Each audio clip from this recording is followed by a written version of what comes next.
காலை வெளிச்சம். லேவியராகமம் அதிகாரம் 24 1 முதல் 4 வசனங்கள்.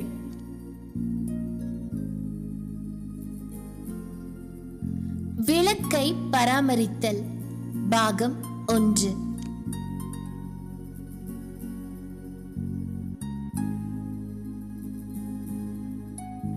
லேவியராகமம் 24 நாம் முதலில் எண்ணெயையும் விளக்கையும் பார்த்தோம். இன்று வார்த்தையானது நம் கண்களை எண்ணெயிலிருந்து அந்த விளக்கை தொடுகின்ற கைகளின் பக்கம் திரும்புகிறது. யாவே, அதாவது கர்த்தர் சொல்கிறார், ஆரோனும் ஆசாரியர்களும் யாவேக்கு முன்பாக தூய பொன் குத்து விளக்கின் மேலுள்ள விளக்குகள் எப்பொழுதும் எரியும்படி அவற்றை பராமரிக்க வேண்டும். விளக்கு தானாக எரிவதில்லை, அதற்கு எண்ணெய் தேவை. மேலும் அதை கவனித்துக் கொள்ளும்படி யாவை அழைத்த மற்றும் வஸ்திரம் தரிப்பித்த மனிதர்களும் அதற்கு தேவை. வேதாகமம் நமக்கு படிப்படியாக வழிமுறைகளை தருவதில்லை, ஆனால் நாம் பல வசனங்களை ஒன்றாக சேர்க்கும் பொழுது ஒரு தெளிவான சித்திரம் கிடைக்கிறது. அங்கிருந்து நாம் அதை அமைதியாக புதிய சிருஷ்டியோடும் நம்முடைய பிரதான ஆசாரியர் எப்பொழுதும் நம் வாழ்வின் விளக்குகளுக்கு மத்தியில் எப்படி உலாவுகிறார் மற்றும் அவற்றை எப்படி பராமரிக்கிறார் என்பதோடும் ஒப்பிட்டு பார்க்கலாம். பரிசுத்த ஸ்தலத்திலே பொன்குத்தி விளக்கு நின்றது. மலையில் மோசேக்கு யாவே காட்டிய மாதிரியின்படியே திறமையான கைவேலைக்காரனால் சுத்தமான பொன்னினால் அது அடித்து உருவாக்கப்பட்டது. அதற்கு ஒரு மையத்தண்டும் 6 கிளைகளுமாக மொத்தம் 7 கரங்கள் இருந்தது. ஒவ்வொன்றின் முடிவிலும் எண்ணெயையும் திரியையும் தாங்கும் சிறிய அகல் போன்ற அமைப்பு இருந்தது. குத்து விளக்கை சுற்றி அதற்கான கருவிகளும் பொன்னினால் செய்யப்பட்டிருந்தது. திரியை சீர் செய்ய கத்தரிக்கோல்களும் எரிந்த சாம்பலை அள்ளும் கரண்டிகளும் இருந்தன. அது ஒரு அலங்கார பொருள் அல்ல. அந்த உட்புற அறையில் அது ஒன்றே வெளிச்சத்தின் ஆதாரமாக இருந்தது.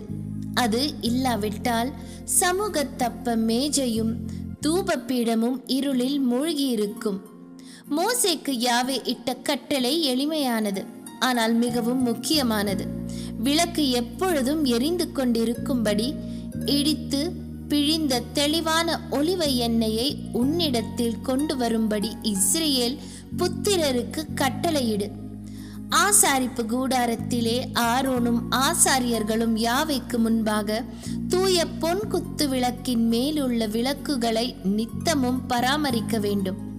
இது தலைமுறை தலைமுறையாக அவர்களுக்கு நித்திய கட்டளையாயிருக்கும். பராமரித்தல் என்ற அந்த வார்த்தையானது ஒழுங்குபடுத்தல், வரிசைப்படுத்துதல், சுத்தம் செய்தல், திரியை வெட்டி விடுதல், மீண்டும் நிரப்புதல் மற்றும் எதுவும் கவனக்குறைவாகவோ இடமாறியோ இல்லாதபடி பார்த்து கொள்ளுதல் ஆகிய அர்த்தங்களை கொண்டுள்ளது. ஆசாரியர்கள் நினைவுக்கு வரும்போதெல்லாம் இதை செய்யவில்லை. அதில் ஒரு சீரான ஒழுங்குமுறை இருந்தது. ஒவ்வொரு காலையிலும் ஒவ்வொரு மாலையிலும் ஆரோன் உள்ளே சென்று விளக்குகளை கவனிக்க வேண்டியிருந்தது. யாத்ராகமம் 30 அதிகாரம் இந்த விளக்கு சேவையை தூப பீடத்தோடு இணைக்கிறது. ஆரோன் ஒவ்வொரு காலையிலும் விளக்குகளை சீர்படுத்தும் பொழுது சுகந்த தூப காட்ட வேண்டும் என்றும், மாலையில் விளக்குகளை ஏற்றும் பொழுது மீண்டும் தூபத்தை காட்ட வேண்டும் என்றும் நாம் வாசிக்கிறோம். காலையில் அவர் விளக்குகளை சீர்படுத்தி அவற்றை ஒழுங்குபடுத்தினார். மாலையில் நீண்ட இரவிற்காக அவற்றை ஏற்றி தயார் செய்தார். பல வருடங்களுக்கு பிறகு ராஜாக்களின் நாட்களிலும் அதே முறைமையை காண்கிறோம். 2 நாளாகமம் 13 அதிகாரம் 11 ஆசாரியர்கள் சொல்கிறார்கள், அவர்கள் தினம்தோறும் காலையிலும் மாலையிலும் சர்வாங்க தகன பலிகளை செலுத்தி அப்பங்களை அடுக்கி வைத்து பொன் குத்து விளக்கின் விளக்குகளை ஒவ்வொரு மாலையிலும் ஏற்றுகிறார்கள். நாங்கள் எங்கள் தேவனாகிய கர்த்தருடைய, அதாவது யாவேவின் காவலை காக்கிறோம். சிறுவன் சாமுவேல் யாவேவின் ஆலயத்தில் படுத்திருந்த பொழுது தேவனுடைய விளக்கு அணைந்து போகவில்லை என்று வசனம் குறிப்பிடுகிறது. இந்த வசனங்கள் அனைத்தும் சேர்ந்து ஒரு ஜீவனுள்ள சித்திரத்தை நமக்கு காட்டுகின்றது. ஒவ்வொரு காலையிலும் ஆசாரியர் பரிசுத்த ஸ்தலத்திற்குள் சென்று விளக்குகளை சுத்தம் செய்து ஒழுங்குபடுத்தினார். ஒவ்வொரு மாலையிலும் யாவேவுக்கு முன்பாக இரவு முழுவதும் ஒளி வீசும்படி மீண்டும் வந்தார். இந்த பராமரிப்பு எளிய நடைமுறை செயல்களில் எப்படி இருந்தது? எண்ணெய் விளக்கு எளிமையானதுதான், ஆனால் அதற்கு கவனமுள்ள கைகள் தேவை. குத்து விளக்கின் சிறிய அகல்களின் எண்ணெய் இருந்தது. அதில் ஒரு திரி வைக்கப்பட்டிருந்தது. விளக்கு எரியும் பொழுது எண்ணெய்க்கு மேலே உள்ள திரியின் நுனி மெதுவாக கரியாக மாறும். இந்த கருமையான பகுதி வெறும் கார்பன் தான். இதன் நுனி சிவப்பாக தெரிந்தாலும் அது சுத்தமாக எரிவதில்லை. அது புகையை தொடங்கும். சுடர் பலவீனமாகவும் அழுக்காகவும் மாறும். திரி மிக நீளமாக இருந்ததாலோ அல்லது எண்ணெயில் சரியாக ஊறவில்லை என்றாலோ நெருப்பு எண்ணெயை இழுப்பதற்கு பதிலாக திரியை தின்னத் தொடங்கும். முடிவு அதிக கரும்புகையையும் குறைவான வெளிச்சமும் தான். மெதுவாக பரிசுத்த ஸ்தலத்தின் உட்புறம் இருளாகவும் புகையாகவும் மாறிவிடும். எனவே ஆசாரியர் மிக சிறிய ஆனால் முக்கியமான காரியங்களை செய்ய தன் கத்திரிக்கோள்களையும் சாம்பல் கரண்டிகளையும் பயன்படுத்தினார். அவர் திரியை மெதுவாக மேலே இழுத்து எரிந்து போன பகுதியை கிள்ளி அல்லது வெட்டி எடுத்துவிட்டு திரியை சரியான அளவில் வைப்பார். அவர் அகல்களில் உள்ள பழைய பிசுபிசுப்பான படிவுகளை துடைத்துவிட்டு புதிய எண்ணெயை ஊற்றுவார். பின்னர் விளக்கை மீண்டும் ஏற்றுவார் அல்லது ஏற்கனவே இருக்கும் சுடரை பிரகாசமாக்குவார். இது ஒரு அமைதியான வேலை. வெளிப்பிரகாரத்தில் இருந்து யாரும் இதை பார்க்கவில்லை. ஆனால் இந்த மறைவான சேவை இல்லாவிட்டால் பரிசுத்த ஸ்தலம் தெளிவான வெளிச்சத்திற்கு பதிலாக விரைவில் புகையாலும் மங்கலான நிலையாலும் நிறைந்திருக்கும். திரி எங்கிருந்து வந்தது? தோரா நேரடியாக விதியை தரவில்லை, ஆனால் ஒரு வசனம் நமக்கு துப்பு கொடுக்கிறது. ஏசாயா 42:3 மேசியாவை பற்றிய மென்மையான வாக்குறுதியை நாம் வாசிக்கிறோம். அவர் நெறிந்த நாணலை முறியாமலும் மங்கி எறிகிற திரியை அவர் அணையாமலும் இருப்பார். மங்கி எறிகிற திரி என்பது சணல் நாரிலிருந்து செய்யப்பட்ட அணைந்து போகும் நிலையில் உள்ள திரியின் சித்திரம். பிளாக்ஸ் என்பது சணலாடை தயாரிக்கப்படும் தாவரம். வேதாகமம் காலங்களில் திரிகள் பொதுவாக சணல் துண்டுகளில் இருந்து செய்யப்பட்டவையே தவிர கம்பளியிலிருந்தோ அல்லது சாதாரண கயிறிலிருந்தோ அல்ல என்பதை இது நமக்கு காட்டுகிறது. தீர்க்கதரிசிகள் புகையும் திரி என்று சொல்ல முடிந்தது. ஏனென்றால் அதை கேட்பவர்கள் ஒவ்வொருவரும் தங்கள் அன்றாட வாழ்வில் அதை பார்த்திருந்தார்கள். பிற்கால யூத எழுத்துக்கள் சட்டத்தோடு நன்கு பொருந்தக்கூடிய ஒரு விவரத்தை சேர்க்கின்றது. ஆலய விளக்குகளின் திரிகள் ஆசாரியர்களின் பழைய சணல் வஸ்திரங்களில் இருந்து செய்யப்பட்டவை என்று அவை கூறுகின்றது. ஆசாரியர்களின் மென்மையான சணல் ஆடைகள் உடுத்துவதற்கு மிகவும் பழசாகி போன போது அவை குப்பையைப் போல எரியப்படவில்லை.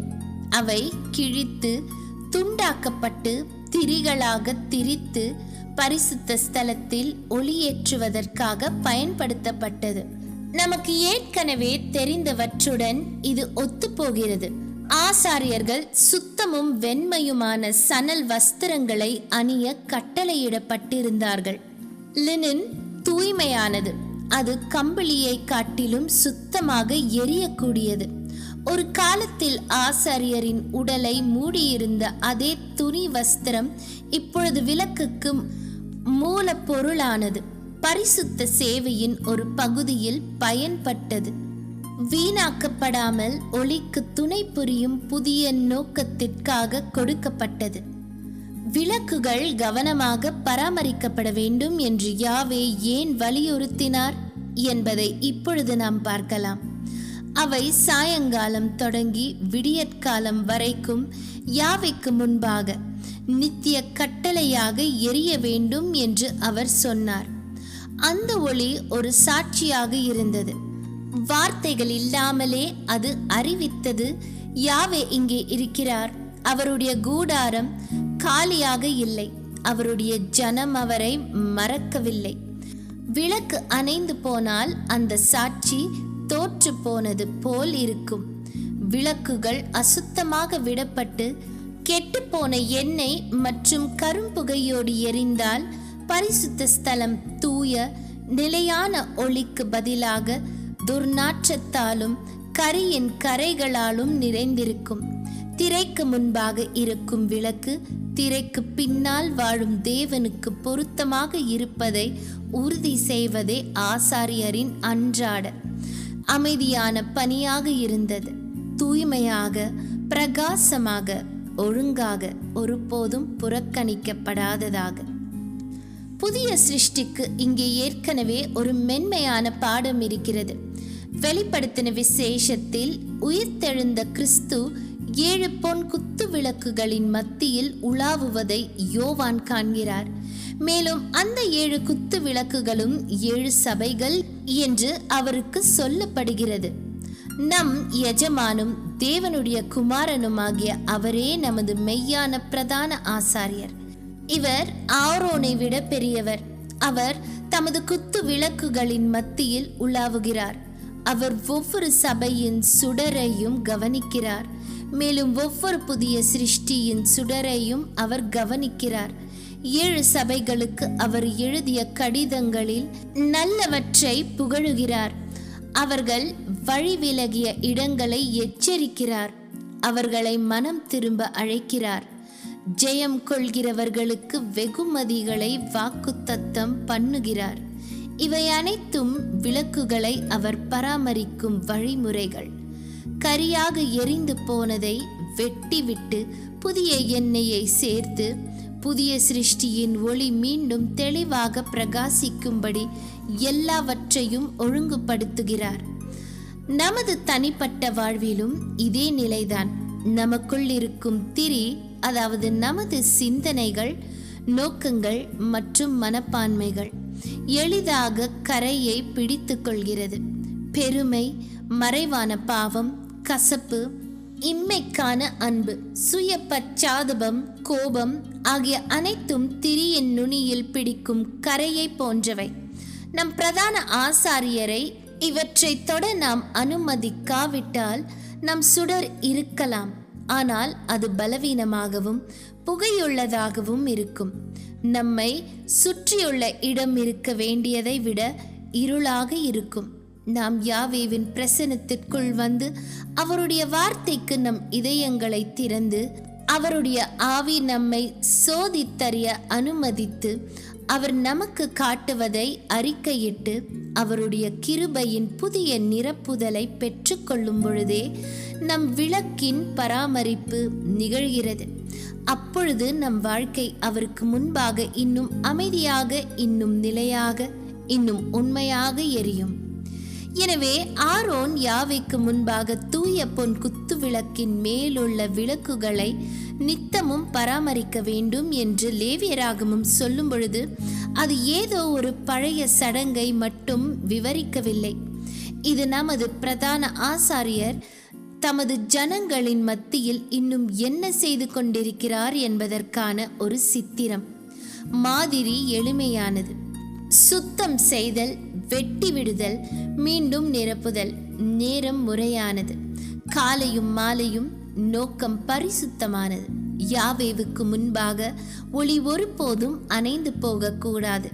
நமக்கு முன்னால் நிற்கும் கேள்வி இதுதான். அதே வழியில் நம் விளக்கை கையாள நாம் அவரை அனுமதிப்போமா? நம் திரியை அவர் தொடவும் கரை பிடிந்த குணங்களை நீக்கவும் நம் சிறிய சுடர் தெளிவாக பிரகாசிக்கும்படி புதிய எண்ணெயை ஊற்றவும் நாம் அவரை அனுமதிப்போமா? அடுத்த காலை வெளிச்சத்தின் செய்தியில் நாம் இன்னும் ஆழமாக செல்வோம். சணல் திரி, அதை வெட்டிவிடுதல் மற்றும் வெட்டப்படுவதால் ஏற்படும் வலி ஆகிய அனைத்தும் புதிய சிருஷ்டிக்கு எப்படி ஒரு செய்தியை சுமந்து வருகின்றது என்பதை நாம் காண்போம். யாவே மங்கி எறிகிற திரியை தூக்கி எறிவதில்லை. அவர் அதை சீர்படுத்துகிறார். அவர் இதை எப்படி செய்கிறார்? நம் அன்றாட நடக்கைகை இது எதை அர்த்தப்படுத்துகிறது என்பதை நாளை கிறிஸ்துவின் நாமத்தில் பார்ப்போம். ஆமேன்.